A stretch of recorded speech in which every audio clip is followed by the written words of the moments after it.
সাংবাদিক দম্পতি সাগর সরোয়ার ও মেহরুন রনি আত্মহত্যা করেননি, বরং তারা খুন হয়েছেন। এই হত্যাকাণ্ডে অংশ নেন দুজন। তবে ডিএনএ অস্পষ্টতায় হত্যাকারীদের শনাক্ত করা যাচ্ছে না। টাস্কফোর্সের তদন্ত প্রতিবেদনে এইসব তথ্য উঠে এসেছে। টাস্কফোর্সের প্রতিবেদন থেকে জানা গেছে, তদন্তে দাম্পত্য কলহ, চুরি বা পেশাগত কারণে খুনের তথ্য পায়নি টাস্কফোর্স। ভিসেরার রিপোর্টেও চেতনানাশক বা বিষ জাতীয় কিছু পাওয়া যায়নি। রান্নাঘরে থাকা ছুরি ও বটি দিয়ে হত্যা করা হয় তাদের। ক্ষত নিয়েও অনেকক্ষণ জীবিত ছিলেন তারা। আগে থেকে বাসায় কেউ ছিল না, আর জোর করে কেউ প্রবেশ করেনি।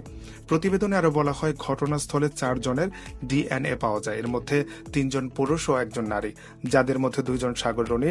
তবে অন্য 2 জনের ডিএনএ কোনোভাবেই শনাক্ত করতে পারেনি টাস্কফোর্স।